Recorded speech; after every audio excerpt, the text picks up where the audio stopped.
ආයිබෝවන්. අද අපි ටිකක් ගැඹුරින් බලමු මේ රජයේ සුඛෝපභෝගී වාහන වෙන්දේසියක් ගැන මතුවලා තියෙන කතාව. විශේෂයෙන්ම ජනාධිපති මාධ්‍යාංශය නිකුත් කරපු නිවේදනයක් තියෙනවා මේ සම්බන්ධයෙන්. ඉතින් අපි බලමු මොකද්ද මේ නිල ක්‍රියාවලිය, ඒ වගේම මොනවද මේ කියලා අසත්‍ය තොරතුරු චෝදනා කියලා. ඔව් හරියටම කිව්වොත් මේ කතාව යන්නේ 2025 මෙයි 15 වෙනිදා ජනාධිපති කාර්යාලය කරපු වාහන වෙන්දේසියක් ගැන. අන්න ඒක සහ ඒ වටේ සමාජ මාධ්‍යවල යන දේවල් ගැන තමයි මේ නිවේදනය අවිත් තින්නේ. හරි. එහෙනම් අපි මුලින්ම බලමුකෝ මේ වාහන විකිණීමේ නිල විදිහ මොකක්ද කියලා. ජනාධිපති මාධ්‍යාංශය කොහොමද කියන්නේ මේක කරලේ? එයාලා කියන්නේ අර 2024 චක්‍රලේඛයක් තියෙන වත්කම් කළමනාකරණය ගැන. ඔව්. ඒ කියන්නේ රාජදේපල් විකුණන නීති රීති. අන්න ඒකට අනුවලු මේක කරලා තියෙන්නේ. විධිමත් විවෘත ටෙන්ඩර් පටිපාටියක් අනුගමනය කරලා තියෙනවා. ටෙන්ඩර් පටිපාටියක්. ඒ කියන්නේ දැන්වීම මෙහම පළ කළාද? ඔව් 2025 අප්‍රේල් 23 වෙනිදා ප්‍රසිද්ධ පත්තරවල දැන්වීම පවා දාලා තියෙනවා කියලා තමයි කියන්නේ. එතකොට කට්ටිය ඉල්ලුම් කළාද කොහොමද ප්‍රතිචාරය තිබුණේ? ඒ විදිහට අයදුම් කරුවන් 108ක් විතර මිල ගණන් ඉදිරිපත් කරලා තිනවා. 108ක්? ඔව්. ඊට පස්සේ මේ 15 උදේ 11ට ඒ ටෙන්ඩර්පත් තුරන්ද විවෘත කරලා. රජයේ කක්සේරු වටිනාකම තියෙනවනේ. අන්න ඒකට වඩා වැඩිම මිලක් දීපු අයට තමයි වාහන දීලා තියෙන්නේ. හැබැයි මෙතන තව දෙයක් තියෙනවා. වාහන 26ක් තිබ්බට. ඔව්. ඇත්තටම විකිනලා තියෙන 17යි. එහෙවද? ඉතුරු 9ට මොකද වුනේ එතකොට? අන්න ඒක තමයි. අර ඉතුරු වාහන 9ට ලැබුණු මිල ගණන් රජයේ අර තක්සේරු ගානට වඩා අඩුයි. හරි. ඉතින් ඒ හින්දා චක්‍රලේඛයේ හැටියට ඒවා විකුණලා නැහැ. ඒකෙන් පේනව නේද යම් ක්‍රමවේදයක් අනුගමනය කරලා තියෙන බව? පැහැදිලි. ක්‍රියාවලිය නම් විධිමත් වගේ පේන්නේ. එතකොට මේ ආందోලනේ මේ ප්‍රශ්නේ පටන් වලනේ කොතනින්ද? මොකද ජනාධිපති මාධ්‍යාංශයේ චෝදනාව. මෙන්න මෙතන තමයි කාරණේ ටිකක් සංකීර්ණ වෙන්නේ. එයාලා කියන්නේ මේ සම්පූර්ණ ක්‍රියාවලිය ගැන සම්පූර්ණයෙන්ම බොරු, අසත්‍ය, විකෘති කරපු තොරතුරු.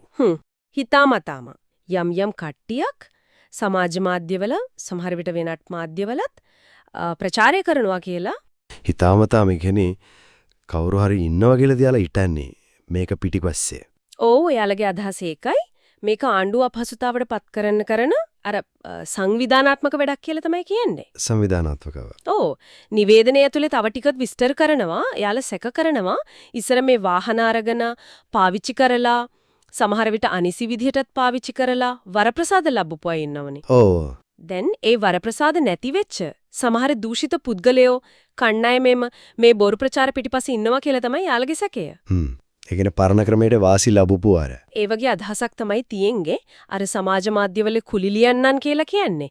ඒ වගේ අයව යොදාගෙන මේක කරනවා කියලත් නිවේදනයේ සඳහන් වෙනවා. මේක ටිකක් බරපතල චෝදනාවක් නේ. ටිකක් විවේචනයකට වඩා සංවිධානාත්මක අසත්‍ය ප්‍රචාරයක් කියන එක. ඉතින් මේකට රජය මොකද කරලා තියෙන්නේ? මොනවාරි පියවර ආරම්භද? ඔව්. අරගෙන තියෙනවා ජනාධිපති මාධ්‍යාංශයේ ඒ නිවේදනයෙම කියනවා මේ අසත්‍ය ප්‍රචාර ගැන, මිනිස්සුන්ව නොමග යවන එක ගැන දැනටමත් අපරාධ පරීක්ෂණ දෙපාර්තමේන්තුවට, ඒ කියන්නේ CID එකට CID එකට ඔව් පැමිණිල්ලක් කරලා තියෙනවා කියලා. එයාලා මේ වැඩේ හඳුන්වන්නේ පිළිකුල් සහගතයි කියලාත් සඳහන් කරනවා. ඒ කියන්නේ එයාලා මේක සරලව දකින්නේ නැහැ. හරි.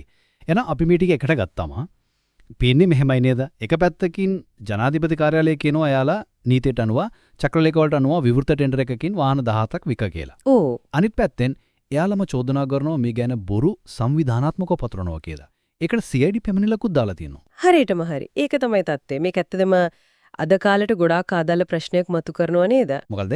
නිලතොරතුරු යනෝ අනිත් පැත්තෙන් හාත්පසින්ම වෙනස් කතන්දර විශේෂයෙන්ම සෝෂල් මීඩියා වල වේගෙන් යනවා. එතකොට සාමාන්‍ය කෙනෙක් කොහොමද මේ ඇත්ත නැත්ත හොයාගන්නේ? නිකන් විවේචනය කරන එකයි හිතාමතාම සංවිධානාත්මකව බොරු පතුරන එකයි අතරේ තියෙන සීමාව. ඒක කොතනද තියෙන්නේ කියන එක.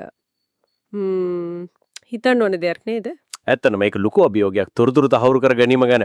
හොඳයි අපි අදට මෙතනින් නවතිමු.